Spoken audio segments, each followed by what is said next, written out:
Good morning.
Hello.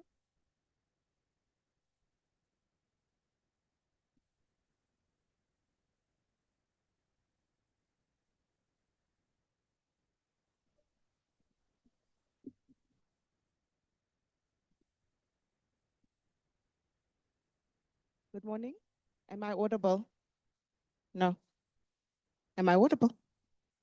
I am. Oh, good morning, colleagues, friends. My name is Dr. Lwazimanzi. I just wanted to let you know that we will start soon. All the dignitaries have arrived. They will make their way from the holding room here. So hopefully we'll start in the next 5 minutes or so.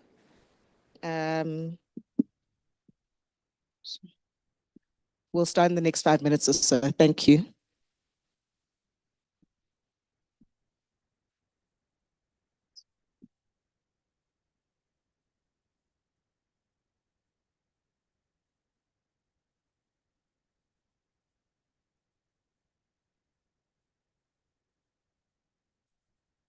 No, we don't have to. Don't have to. Yeah. Okay. We're going to keep it on, then I'll mute it. Oh, okay. That's fine. Yeah. Yeah. Short. Yes, yes. The CEO is very short. Short. Yeah, yeah. I think this. I think this is probably okay. Yeah. Yeah. Yeah. Okay. All right. Thank you so much.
Good morning. Excellencies, the ambassadors, ministers, and heads of AU agencies, there are too many important people here to go through every name. So if I may just say all protocol observed in the interest of time, but to heartily welcome all today to this very, very important meeting, this wonderful side event that has been convened by various partners that we'll talk about later. Eminent speakers, members of the diplomatic corps, AU and government officials, members of the media, welcome. Back to Johannesburg. I think of all of the colleagues and friends I see, I don't think anybody has not been here. But if you have never been here, welcome to South Africa, Johannesburg, and welcome back to those who are back with us. You can see that our winter is lovely. It's warm, it's friendly, it's inviting. And we are thankful to those who came from Europe that you did not bring the weather with you, because sometimes you do. Good morning, all. My name is Dr. Lwazi Manzi, and I have the honor of serving as the heads of secretariat of the AU PPPR Commission and the Global Leaders Network for Women's, Children's and Adolescents Health. These are both roles that are held by His Excellency President Ramaphosa in the region and in the globe. So welcome to this G20 side event where we are going to lift up the regional pharmaceutical manufacturing agenda in the context of accelerating the Africa Continental Free Trade Agreement industrialization. And in this meeting, we've brought together, as you can see, we've convened ministers, government officials, industry captains, civil society leaders, and regional stakeholders to identify actionable strategies for accelerating the industrialization of the pharmaceutical sector towards the Africa industrialization. Now, Excellencies, you will see there, if you have read the concept note, that President Ramaphosa used an analogy of the Nile River, where he said that the Africa is going to be like a flood because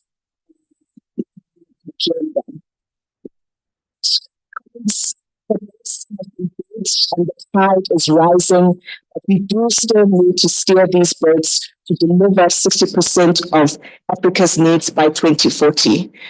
However, I would like to quote from one of my favorite philosophers and activists, James Baldwin, and this is a quote that I often use. And he said, "We know in the case of the person that whoever cannot tell himself the truth about his past is trapped in it, is immobilized in the prison of his undiscovered self. This is also true of nations. We know a person in such paralysis is unable to assess either his weakness or his strengths, and how frequently indeed he mistakes one for the other." And I believe that when it comes to the pharmaceutical manufacturing agenda, and indeed even the regional health security agenda, that we have become trapped in the lies of the past and the lamentations of the present. We have long been lamenting the fact that we are dependent on imports for 95% of our pharmaceutical needs, yet there was a time when indigenous knowledge systems kept Africans alive, healthy and economically active, long before the advent of colonialism and indeed of modern medicine and pharmaceuticals. But we have suddenly become trapped in a cycle of health emergencies, inaccessible medical countermeasures, waning official developmental assistance, unreliable donations, perpetuation of disease, and no increase in African product output. Our women are dying in childbirth or bleeding. Our children and adolescents die of infectious diseases, yet we have the manufacturers. There are manufacturers who do oxytocin, antibiotics, and other life-saving commodities on the continent. So let it be said, Excellencies, ladies and gentlemen, that political will has been demonstrated on this continent. The AU is awash with decisions by heads of state and ministers to build capacity and buy from African manufacturers. But this is where Baldwin makes a keen observation, which we must all make, to identify as much our strengths as we need to identify our weaknesses. Yes, where we have demonstrated strength and leadership, our weaknesses have been our ability to follow through and ensure technical penetration of high-level decisions. So I believe today we have come together to discuss how high-level political will can and must be turned into action. action that ensures that we make incremental gains towards that 60% target, and that we have the capacity to deliver universal health coverage and for surge demands during health emergencies. So today we'll be looking to take firm steps towards three main issues. That is volume guarantees and predictability for our AU pharmaceutical manufacturers, fostering regional biotech security by investing intentionally into invention, science, innovation, and research and development, as well as on the other end of the scale, procurement. And financing through domestic resource mobilization, one from the state, but also from the African private sector, from non-state actors like developmental and commercial banks. And this entire agenda of domestic resource mobilization, we cannot forget the importance of implementing the Lusaka agenda to ensure that all that global capital that is held by those who are assisting us is used efficiently and is making a lot more impact, especially in the current geopolitical context that is affecting ODA. So today we must resolve to escape the trap and get going with implementation.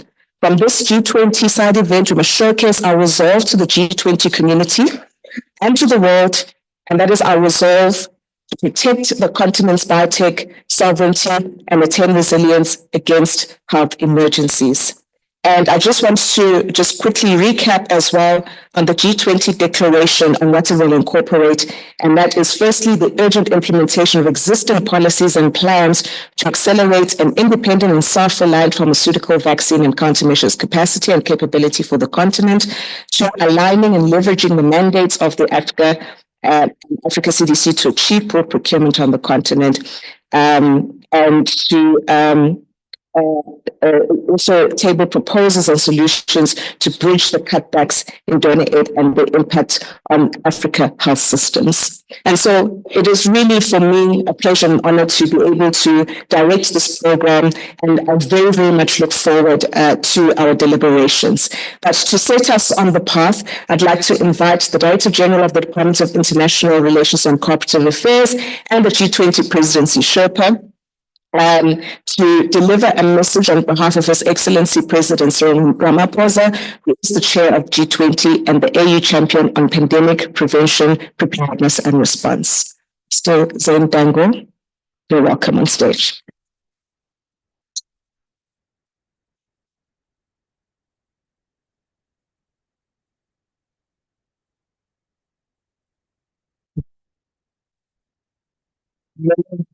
And as Raza said, there is way too many important people in the room to mention them all. So I stand on the protocols that you've already mentioned. So what I'm going to do is just give you a context, essentially, why our president, who's also the head of our G20, has endorsed this as an official G20 side event. But I'm going to start by quoting a different president, President Nelson Mandela, who in 2005 said the following: "As long as poverty, injustice, and gross inequality persists in our world, none of us can truly rest. We shall not forget how millions of people around the world joined us, South Africans, in solidarity to fight the injustice of our oppression."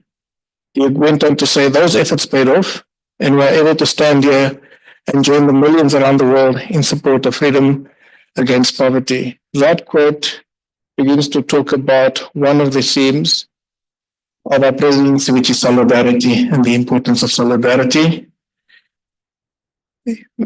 So you can see how the quote from President Mandela resonates with our entire theme, which is solidarity, equality, and sustainability. I'm not going to go into the details of those, but I think it's important that we look at this theme in the context of the world today. I think it's an understatement, in essence, when we quote the Secretary General of the United Nations, when he talks about a global crisis. And it's not a public crisis that's only dealing with geopolitics in terms of peace and security. It's also now dealing with uncertainty around trade and the manner in which we can engage as nations around trade and fair trade. So I think this polycrisis issue is one that we need to take cognizance of as we engage today, because there are many factors, including impediments. There are many issues that we need to look at in terms of what stifles growth and development, what stifles the action against inequality. And trade is one of those, but also access to health countermeasures. I think we also need to be cognizant of the challenges we face around the goals that we've set ourselves. We are essentially in a race against time to meet the deadlines that we have set for ourselves around meeting the Sustainable Development Goals. Not only are we in a race against time about it, but there's now a challenge, a normative challenge around the agreements that were made almost 2 decades ago. In his address at the G20 high-level opening session in New York, and that's before we took our presidency, President Ramaphosa said the following: with less than 6 years to go before the 2030 deadline for the achievement of the UN Agenda for Sustainable Development, we are again at a crucial inflection point in humankind's history. The imperative of sustainable development has become all the more crucial. It cannot be business as usual. It cannot be more platitudes and more empty promises. This quote from President Ramaphosa basically says we need to move beyond negotiations and declarations and move towards action. What can we implement? Okay. So this side event is one that should be action oriented. It's important, I've talked about the themes, but it emphasizes solidarity, equality, but it also emphasizes the necessity of cooperation amongst Africans, but also globally amongst partners for the health goals of the SDGs to be attained. Lwazi, you quoted one element of the leaders' declaration. I'm going to quote another one because I was going to quote the same one. But in Rio last year, the following was said by the leaders, and it was in a longer paragraph, but I'm only going to take one part of it. We welcome the establishment of a coalition for local and regional production, innovation, and equitable access centered on voluntary cooperation in order to promote access to vaccines, therapeutics and diagnostics, and other health technologies for neglected diseases and persons in vulnerable situations. The leaders also said we reaffirm our commitment to ending the epidemics of AIDS, tuberculosis, malaria, and for polio eradication. Now, this declaration was initially started in Rome, because in Rome, there was significant advocacy from developing countries in the G20, but also from Africans and in other fora for systemic changes to how health-saving medications should be produced and accessed by people.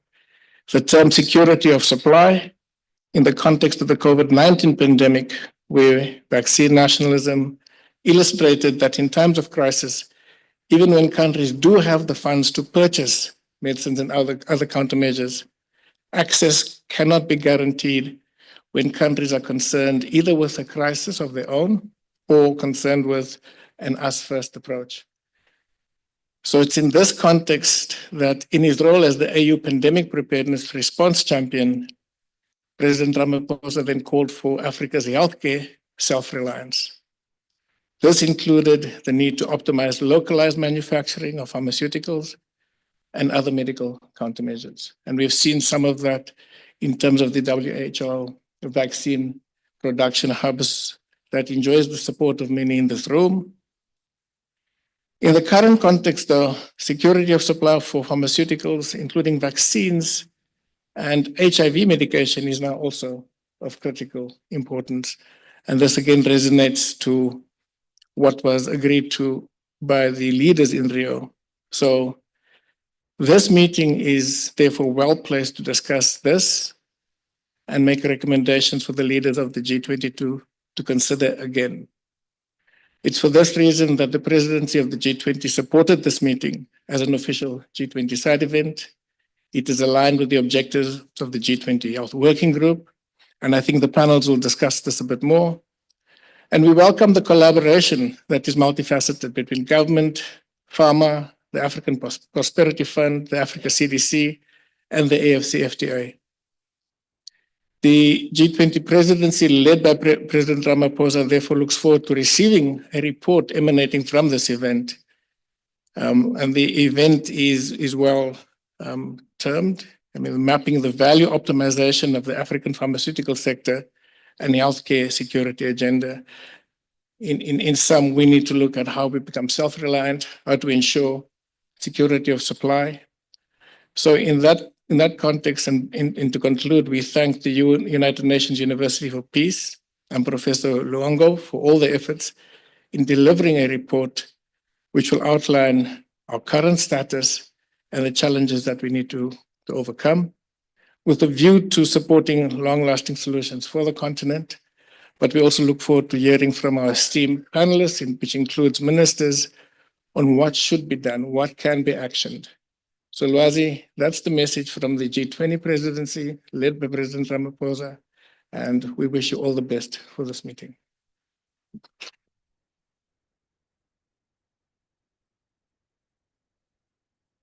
Thank you very much to our G20 Sherpa for, as always, your wonderful leadership, to the President as well for sending us a message, always there with us, always supporting us, always there ready to lead.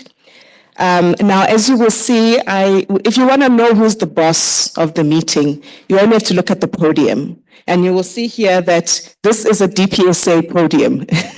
And the DPSA has, of course, played a very, very critical role in convening this meeting.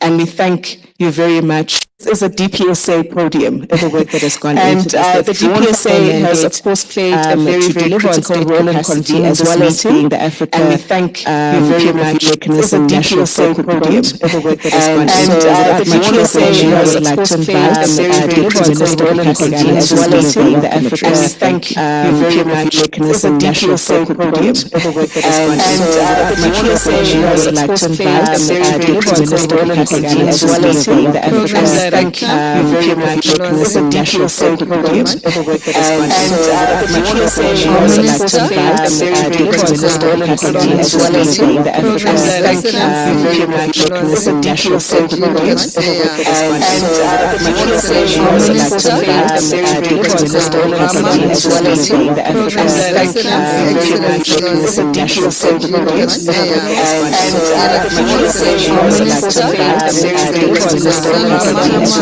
the Africa. Thank you very much.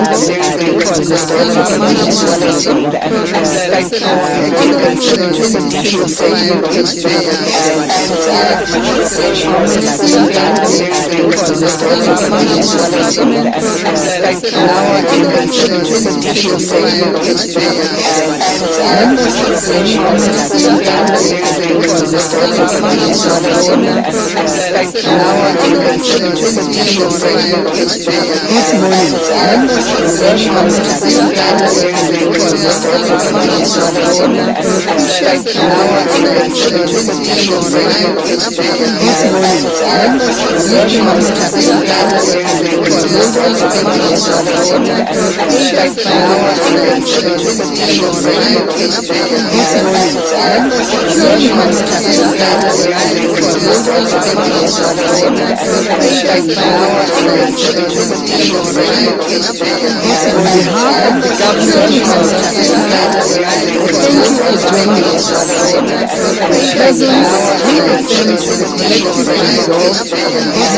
On behalf of the government, thank you for joining us. Presence represents the collective resolve. On behalf of the government, and the international community, to bring represents the collective resolve. On behalf of the government, and empower the international community to bring represents the collective resolve. On behalf of the government, building on what international community to new mobilities of economic shocks and climate extremes. On behalf of the government, building on what international community to new experiencing shocks from global climate extremes and unprecedented Israel, where the rise of inflation from global climate extremes and unprecedented Israel, where the rise of inflation from global climate extremes and Israel, where the rise of inflation from global climate extremes and platform, where the rise of inflation from global climate extremes and lowering platform, where the rise of inflation from global climate extremes and lowering platform, where the rise of inflation from global climate extremes lowering platform, where the rise of inflation from global climate extremes lowering platform, where the rise of inflation from global climate extremes lowering platform,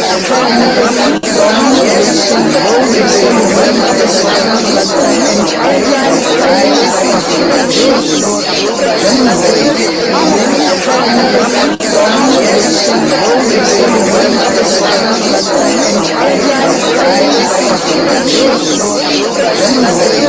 inflation And the from president global climate celebrates our extremes economy as after the pandemic celebrates our champion. Celebrating this champion and the continent-wide industrial integration, we believe that localized and regional pharmaceutical manufacturing is the linchpin of health sovereignty, job creation, and economic transformation.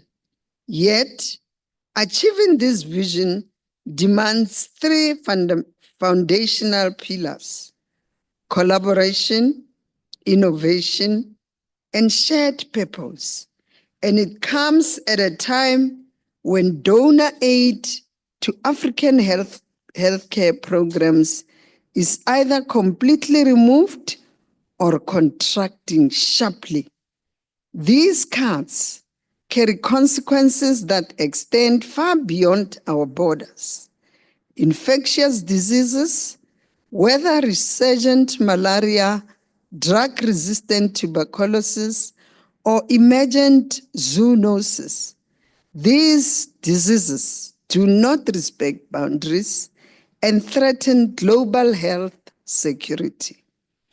Reduced funding stalls vaccine research and distribution, delaying the world's ability to respond to future pandemics. And because our economies are interconnected, disruptions in Africa translate into trade shocks, labor shortages, and slowed growth worldwide. In short, cutting aid is not merely a setback for Africa. It is a collective risk to global stability, prosperity, and the healthcare of all nations.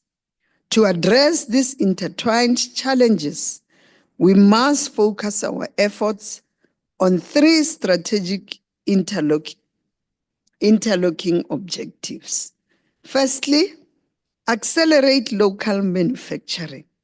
We must rapidly expand capacity for active pharmaceutical ingredients, production, formulation, and fill finish operations, especially for vaccines, antimicrobials, and chronic diseases treatment.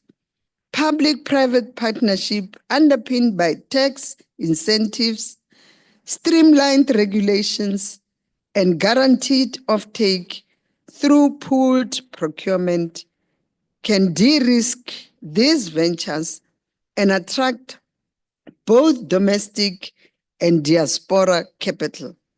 Establishing pharmaceutical-focused special economic zones may be with fast-track licensing, robust quality assurance framework, and shared services such as analytical labs and logistics hubs will catalyze industry growth, ensure compliance with international standards, and foster local entrepreneurship.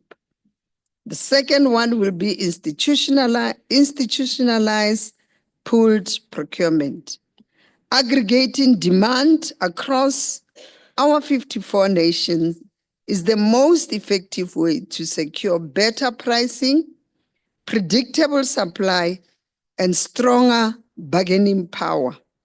The African Continental Free Trade Area provides the regulatory and tariff-friendly environment necessary to harmonize standards and integrate markets. By expanding platforms, designating regional manufacturing hubs across the continent, we can achieve economies of scale required for sustainable production, equitable distribution, and resilience against future shock. The third one will be mobilize African-led finance. To offset shrinking donor budgets, we must unlock African and global capital by offering clear incentives for investment and partnership in pharmaceutical manufacturing and infrastructure. Institutions like the African Development Bank and innovative vehicles such as the African Prosperity Fund can provide patient, concessionary finance tied to local value addition, job creation, and technology transfer. None of these objectives can be realized without a skilled workforce and a culture of innovation. We must invest decisively in pharmaceutical science program, technical vocational training, and regulatory capacity building. Fellowships and exchange programs with leading global research institutions will ensure our scientists contribute to and benefit from cutting-edge discoveries, nurturing a new generation of African inventors. Honorable ministers and distinguished delegates, the era of unlimited aid has passed, but Africa's collective ingenuity, solidarity, and market power offer a powerful counterbalance. By coupling accelerated manufacturing with pooled procurement and African-led finance, we will not only replace lost aid, but build a healthcare system that is more efficient, resilient, and equitable than ever before. We can ensure that no African goes without life-saving medicines or medical supplies, and that our continent emerges as a net exporter of healthcare solutions, generating jobs, stimulating research, and fostering inclusive growth. Let us commit here and now to deepen the AfCFTA implementation, institutionalize pooled procurement, mobilize African capital, and invest in our people for our people. In doing so, we will realize Africa's long-cherished goal of health sovereignty and demonstrate to the world that when united behind a shared destiny, Africa's potential is limitless. On that note, Program Director, I officially welcome you to this dialogue Let us work together with urgency and resolve to make history. Thank you very much.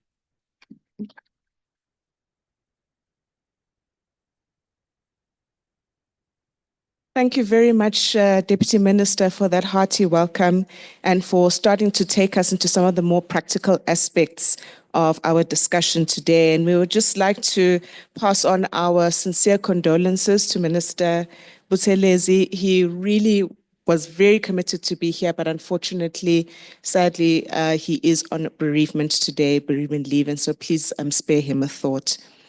So thank you so much, Deputy Minister. And now we would like to invite His Excellency, the Secretary General of Africa, Mr. Wamgele Mene. He will deliver his keynote address via a video message. Thank you very much. General of Africa, Mr. Wamgele Mene. He will deliver his keynote address via a video message. Thank you very much. General of Africa, Mr. Wamgele Mene. He will deliver his keynote address via a video message. Thank you very much. The opportunity to address General of Africa, Mr. Wamgele Mene. He will deliver his keynote address via a video message. Thank you very much. I didn't put the tech team up to this. Let's just try and sort that out. Mr. Wamgele Mene. He will deliver his keynote address via a video message. Thank you very much. I didn't put the tech team up to this. Let's just try and sort that out. Mr. Wamgele Mene. He will deliver his keynote address via a video message. Thank you very much. I didn't put the tech team up to this. Let's just try and sort that out. Mr. Wamgele Mene. He will for transforming Africa's productive capacity. Deliver his keynote address via a video message. Thank you very much.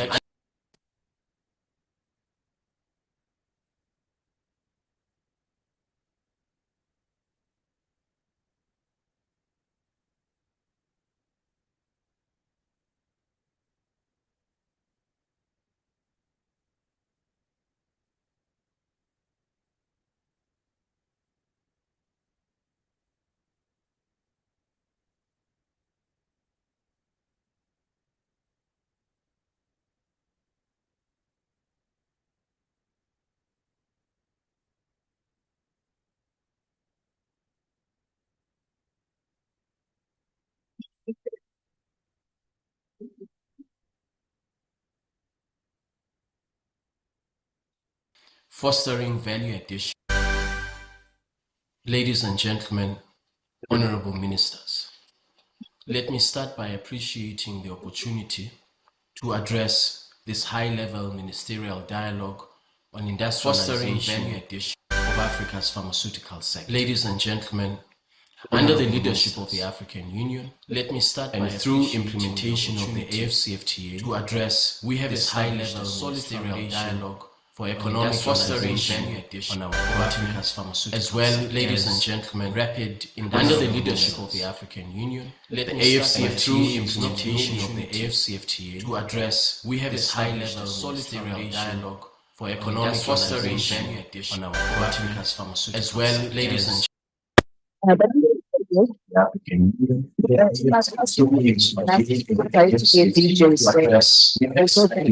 See what I can do to help. On those technical problems, perhaps on those technical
But we know what it is. All of us think because we are talking about business, life matters, and this is all of us think we are lacking all of us because we are talking about business, life systems down matters. When I sit down in the list, we are moving from over 81 billion to 25 billion. Let me tell you, it can even be less than that.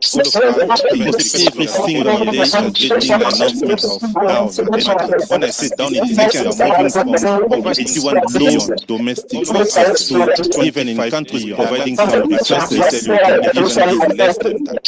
I was talking with every single day, telling me how they are so far. When I sit down in the list, we are moving from over 81 billion domestic. This is just one we are talking even in countries providing services, just to tell you, it can even be less than that.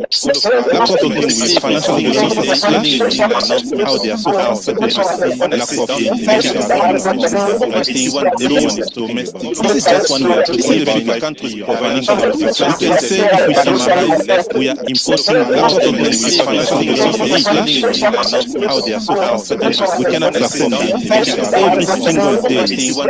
When we have an outbreak, this is just one way every single where our financial resources. Just to say, if we summarize, we are importing with financial resources, but that one is not enough. We cannot perform every single day. When we have an outbreak, this is just one way every single where our financial resources. Just to say, we are importing with financial resources, but that one is removed from we cannot perform every single day. When we have an outbreak, this is just one way every single where our financial resources. Just to say, we are importing with financial resources, but that one is removed from we cannot perform every single day. When we have an outbreak, this is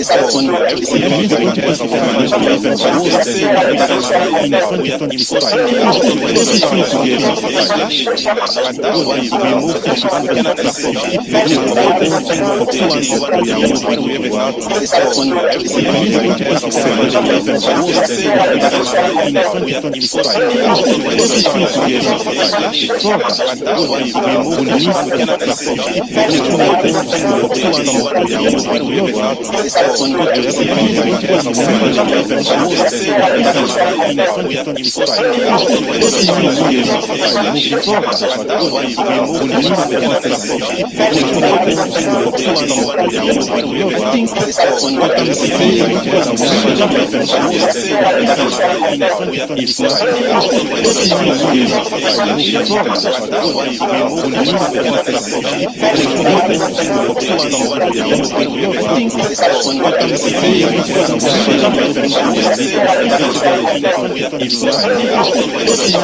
with financial resources, but that one is removed from we cannot perform every single day. When we have an outbreak, this is just one way every single where our financial resources. Just to say, we are importing with financial resources, but that one is removed from we cannot perform every single day.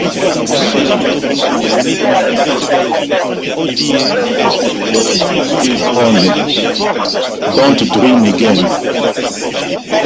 From 16th of February to 1st of March, I visited 9 European countries and US and Canada. Don't Dream Again. All of them, I'm telling you, from 16th of February, get it as it was before, to 1st of March, I visited 9 European countries and US and Canada. Don't Dream Again. All of them, I'm telling you, from 16th of February, get how many countries have national health development plan?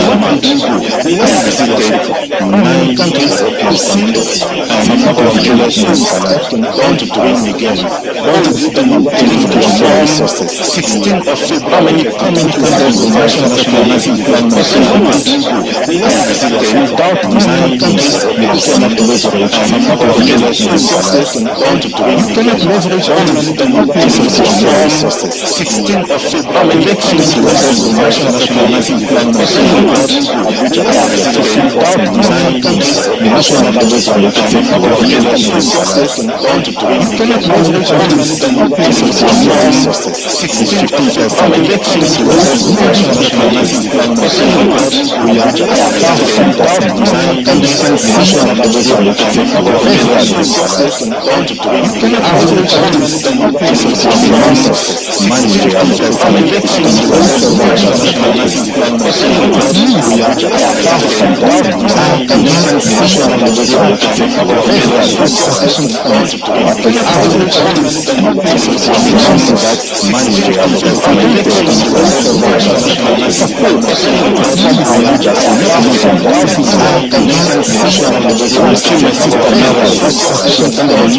are far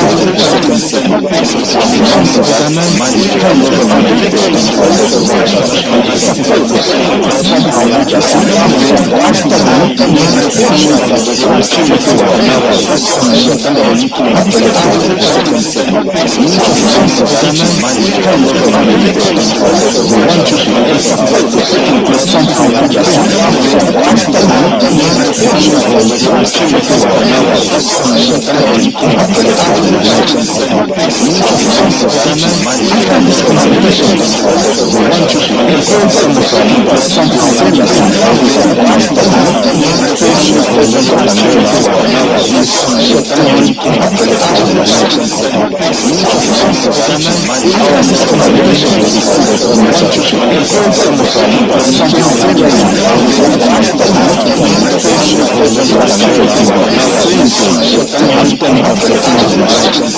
national leverage and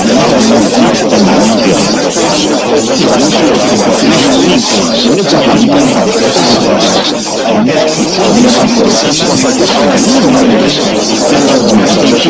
Ministerial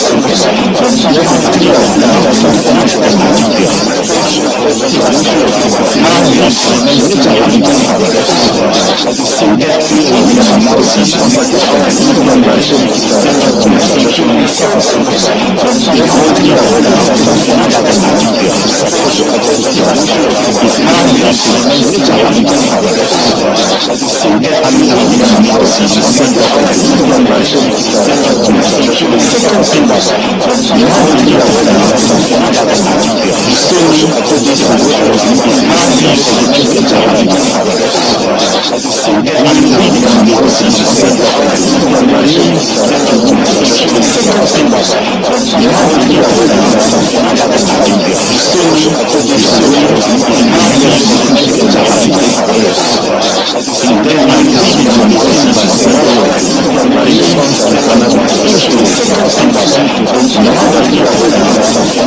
to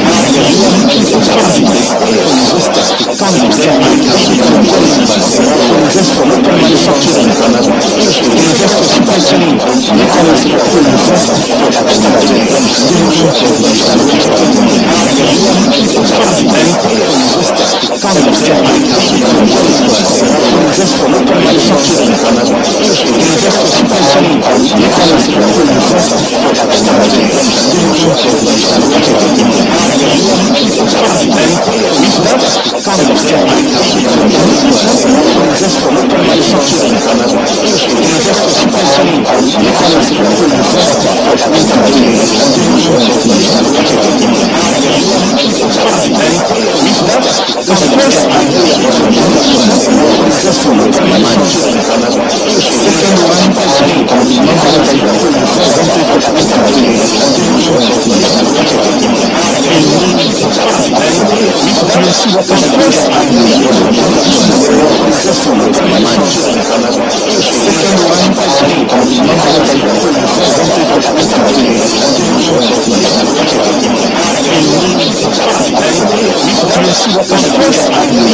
need to give what we call political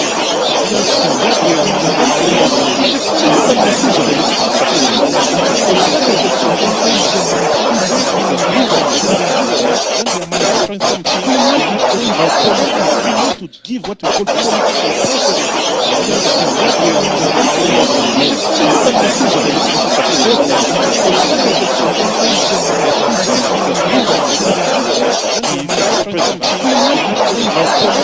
to give what we are also saying our partners.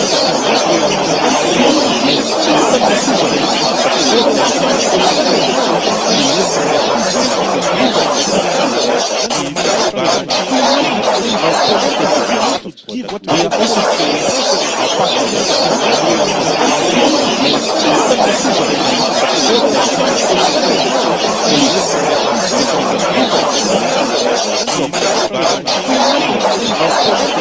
to give what we are also saying our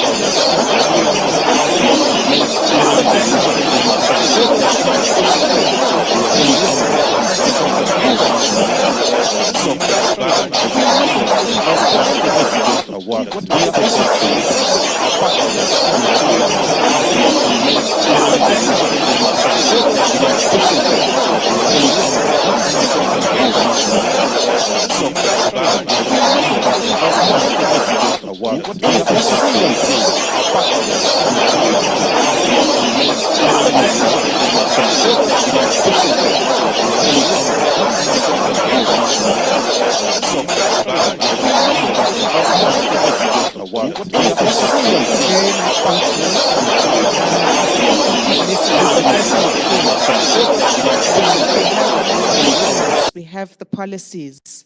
Now we've actually got to sign the checks and buy African products from African manufacturers.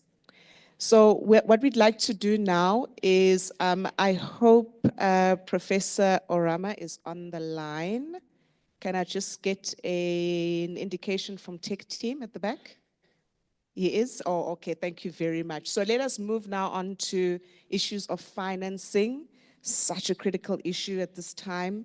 And we very much look forward to hearing from His Excellency, the President of Afrexim Bank, Professor Benedict Orama. Afrexim has been very much in the leadership of health financing in this continent. And we look forward to hearing from Professor on how the bank and the entire financing sector will play a role in the industrialization of pharmaceutical manufacturing on the continent. So thank you for Professor Orama. Thank you very much, Director of Ceremony. His Excellency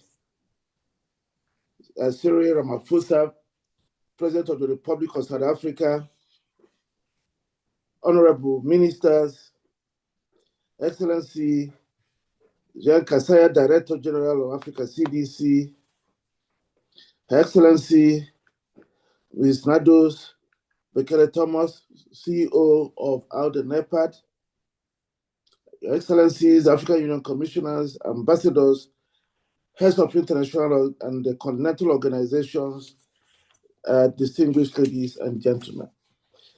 It gives me a great pleasure to address you this morning.